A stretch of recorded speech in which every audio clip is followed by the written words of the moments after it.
Hey guys, welcome back to my channel. This is Kristen with This Messy Lovely Life.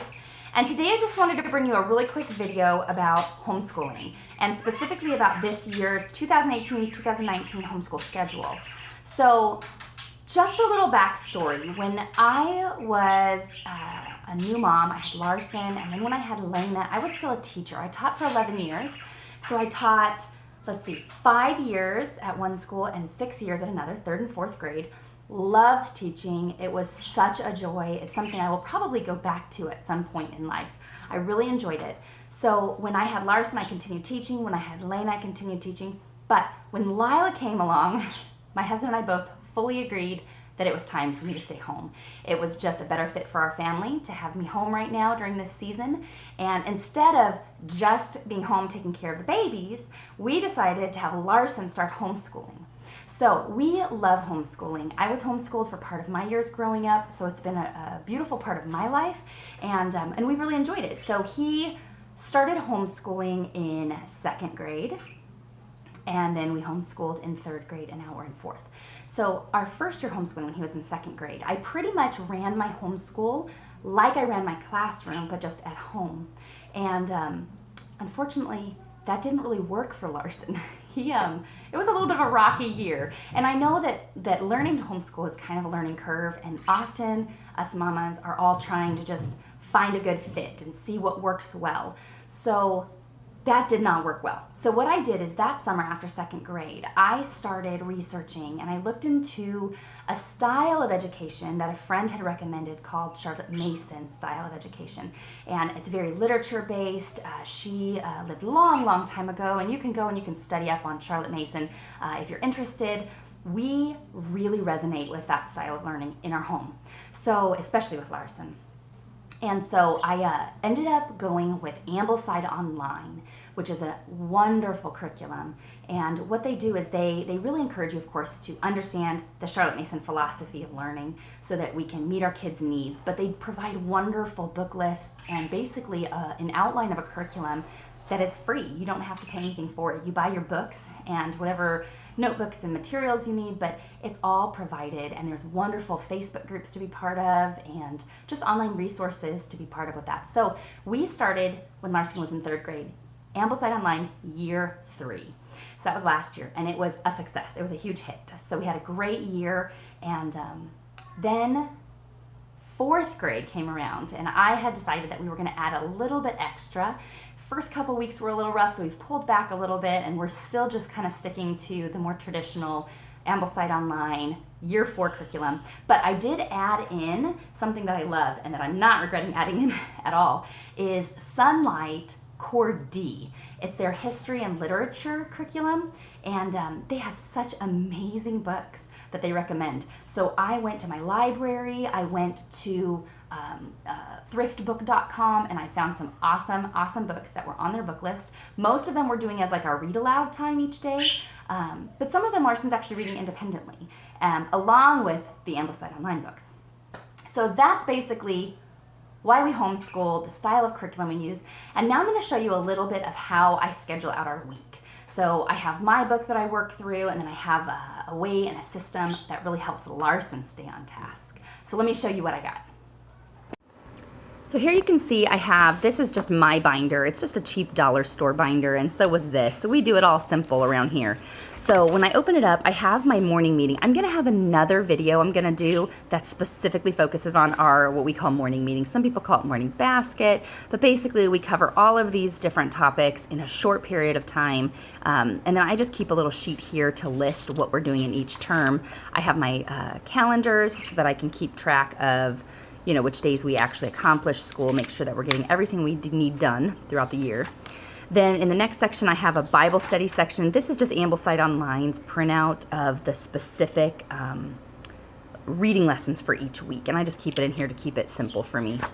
Ambleside Online, Charlotte Mason style of learning in general, really emphasizes the arts, learning about composers and listening to beautiful music and art study and poetry. So bless her heart, some wonderful woman who uses Ambleside Online prepared an entire year's worth of each of the composers with like like what do you call it, biographies of their life, and then there's also online resources for me to find all the music for all the songs. So I utilize that. Same with the artist prints. Each 2-week section we have a new artist with of course I have information to share with the kids about their life, and then we usually put it in a picture frame, and the kids spend some time looking at that each week and learning the name of the artist and just studying their work.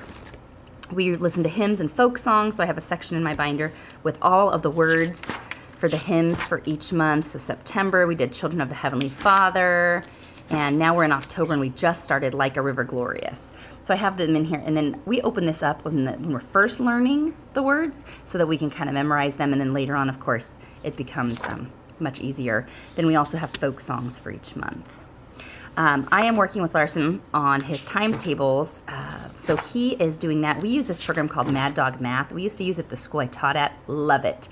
Such a great system for teaching them their times tables. So that's what we use. I have a section in my notebook where I keep the ones he's going to be doing and the ones that he's passed and completed.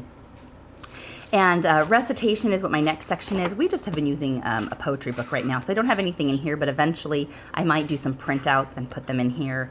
And then writing, he's working on writing. I keep a section for his tests.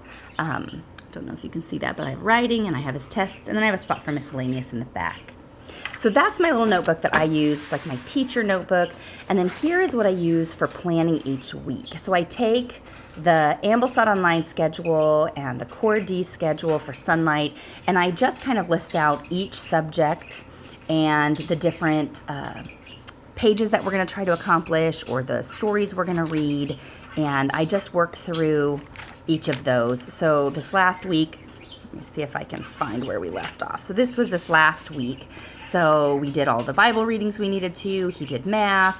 I just check marked each of the things that he got accomplished throughout the week. And this is just for my record keeping.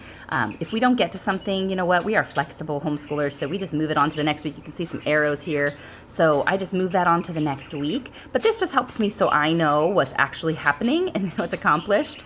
And then, you know, just good for record keeping for me. So that's the notebook I use. Now for Larson, right now, for his daily schedule, this is what we are using. I just printed this out. I put this together. Basically, this is 1 week and this is the next week, so we separate it like that. And then I have daily tasks that he has to accomplish each day, and then the weekly ones, which I'm okay with looping. So if we get to them, we get to them. If we don't, they move on. But I ask him to do 2 to 3 of them a day, so it usually ends up being most of them get done by the end of the week. And if there's something really important that needs accomplished, we'll just do it on the weekend. But that is how we keep track right now. Now, when he does his readings, I will flip this over and you can see. Here is the Ambleside Online. It's easy to print it right off of their website. This is the Ambleside Online Year 4, their weekly checklist. So it shows each of the assignments. So this week was week 6. So we actually still need to highlight this. And then we have 2 readings left that we need to get done today. It's Friday, so we've got to get those done. So he just reads through and he highlights each of the ones that he finishes each day. So that's how we kind of keep track as we go through with that. So this is what we're doing right now. And actually last year when we started homeschooling, there was a part of the year that we used a checklist, different than this, but similar. And then part of the year I went to like a notebook system, simple spiral notebook. I put the date up there, and then I would write out each of the tasks for each day and he would check them off. Now, this works really well for him. I'm trying to ease him into more of this kind of a system because I want him to be a little bit more independent. And I feel like this, he simply knows to go through, check, check, check, check, check, check. And it also saves me a little bit of time. Not that it takes a lot of time to sit and write this out each day. You know, Lord bless the hearts of the mamas who have 8 or 9 kids and they're having to do something like that every day. So I'm not complaining about it, but I did find that I would often put it off. And so by having a checklist that is printable and that is pretty much done for me, it saved me a little bit of time. And it created a little bit more independence for him. So, but this one we used a lot of last year, and actually, obviously, this one we were using up until just a few weeks ago. We started out the year with this system and then transitioned into a checklist. So I would just write it out here for him. He would pick his favorite subjects, and that's the system that worked best for us. So that's what we use. That's the basic system that has been working right now for us. Now granted, that might change down the course of the year. It's already obviously changed once. We started with the task book and now we're doing the checklist again. But I kind of feel like as Larson's abilities are growing and changing, they work at different times. So that's what we're doing this year for schedule and for our basic curriculum or style of learning. Later on, I'm going to do another video with the specifics of this year's curriculum, like what we're using for Spanish and for math and, you know, all of the specific subjects that fit under Ambleside. I really have like a program that I'm using for each of them. So I'd love to share that with you. Leave me a comment. Let me know what type of schedule, if you're a homeschooling parent, what type of schedule you use that you really have found effective. Because like I said, I'm always learning, always finding out new things. And I hope this was helpful for you, maybe giving you some ideas of how we do it. Please hit that subscribe button, give it a thumbs up, and keep coming back and checking out our videos about homeschooling and cleaning and family life. Thanks for coming.